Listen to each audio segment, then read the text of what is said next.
relentless for him.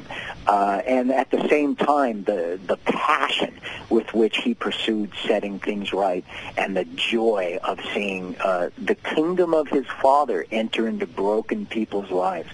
So we definitely wanted to bring that measure of reality that I think whoever wrote that question is talking about, as opposed to the religiosity. So I think if they watch Matthew, they'll be pleased. All right. Now, I've got a couple emails here, and I think it may be on your website. Are you in process of possibly another video, The Gospel According to John? Yeah. We're raising. In fact, it gets back to that commercial kind of discussion that we had.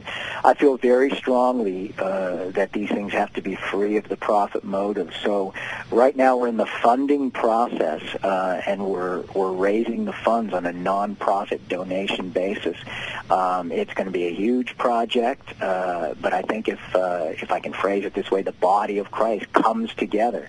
We can fund this project and put together a film that is really going to reach people across the world, and now we'll get back to the end times until the end of the world. Okay. And with that, we shall go to our commercial break, everyone. So, Bruce, just stay with us through the break, please. Will do, Daniel. Okay.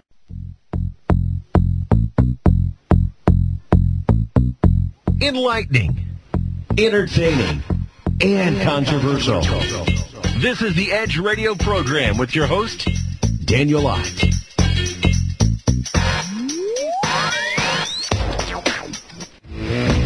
And welcome back to the Edge Radio broadcast. A show so hot, your computer may catch on fire. And hopefully that's not the fires from the gates of hell. But you may go if you don't get your life into proper perspective. How do we do that? Well, some of our guests have told us how to do that. I think they're more like suggestions. I don't know if they're guidelines. They could be suggestions. But I'm wondering, is it the 10 Commandments or is it the 10 Suggestions? If you've got a question for our guest, Bruce Marchiano, go to the EdgeAM.com website. Get your question in order. They come in, they're asked, and the order in which they were received. And as you all know, we have that. You have the ability to submit questions 1 week before our guest arrive. Now, going back to our newsmaker line, Bruce Marchiano, welcome back to the program. Thanks, Daniel. Well, I'll tell you what, Bruce, and I had some other questions that started to come in, and they've been coming in through the week, as I just mentioned. But you're making that movie, but how did you finance the original movie? Yeah, I wasn't a part of it. I was just a hired actor. But the story that I heard is that 8 Christian, actually South African businessmen each threw in $1 million South African rands, and the film was produced out of South Africa, and we made a movie. And like I said, it's just mind-blowing that that those 8 South African businessmen, to this day, lives are changing because of, and here's a big concept, they just gave of themselves. All right. We have this. It says, Bruce, some of us are familiar with your books and we love them, but for those who may not be, in a few short sentences, how would you describe for the listeners your books such as Jesus Wept, your more recent one, and The Character of Man? Wow, sounds like I wrote that email myself. I did. That was self-promotion. I got an advertising manager out there. No, what a blessing. I'm glad. My books are all about one thing, and they're all about Jesus.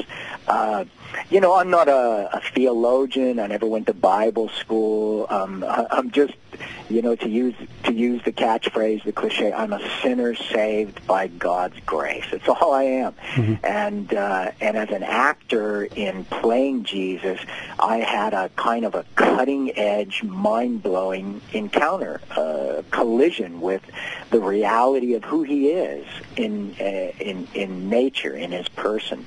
And so all my books are about that. That's if I can phrase it this way, what God has given me to share with folks.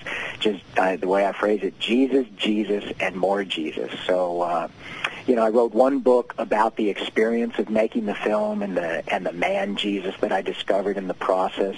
The book you mentioned, Jesus Wept, is about the compassion, the heartbreak of Jesus over people's pain. It was written in response to 9/11.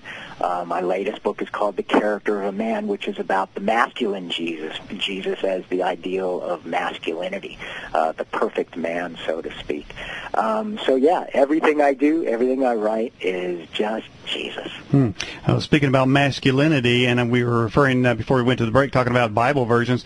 Would you agree, or maybe you don't know, but the TNIV, does it not take away from the masculinity of Christ? Yeah, I've heard arguments on both sides. I've only just flipped through the TNIV. From what I saw, the changes were in places such as where it would say, as many as received him became, and I'm paraphrasing, became sons of God. It just would change that to children of God. That didn't offend me. Now, other people have read it page by page and said, no, they went a little too far. I haven't done that reading. But at the end of the day, God wrote what he wrote through the man that he wrote it. And we've got to stick to that no matter what. Here's a question. Whoops, sorry, I'm reading these questions here while you were talking. But I heard you. In fact, listening, Daniel. I heard every word you said. By the way, no, I was going to go even further, thinking, well, isn't there any line? What if somebody wrote to as many as received him to the funky down groove people, hipsters are cool. God's cool with that. Can you just substitute anything in there? Do you have a line that you won't cross? I hope I've got a line that I won't cross. Yeah, there's a lot of lines that I won't cross. Recently I was watching a Christian artist, a musician on TV, and I just thought, that's a line I won't cross. And I'll just say it. I was sitting with my 80-something-year-old mother, and that generation, they don't mix words. And there was just silence, and she was watching this lady sing, and she said, I guess God told her to sing and shake her bottom at the same time. Yeah. And I thought, yeah, Mom, so there are lines that can't be crossed. At the end of the day, Daniel, we just got to represent Jesus and his Father accurately. And God help us when we don't. Yeah. So I want to get back to this miracle thing, when you're talking about portraying Jesus, it almost seems. Did you feel the presence of God? Was there anything supernatural around the production? Yeah, that which you're talking about. Yeah, there were many times during the filming, and this gets a little tricky, to say these things, but. It happened. There were times when I would be involved in the middle of a scene, and it would be as if, let me put it this way. I'd get to the end of the scene, and I wouldn't know what I had done. I remember one scene in particular. Your listeners can look up chapter 23 of the book of Matthew. It's where Jesus, he confronts the religious leaders of the day. He calls them snakes and vipers, you hypocrites, and the way we did the filming, the director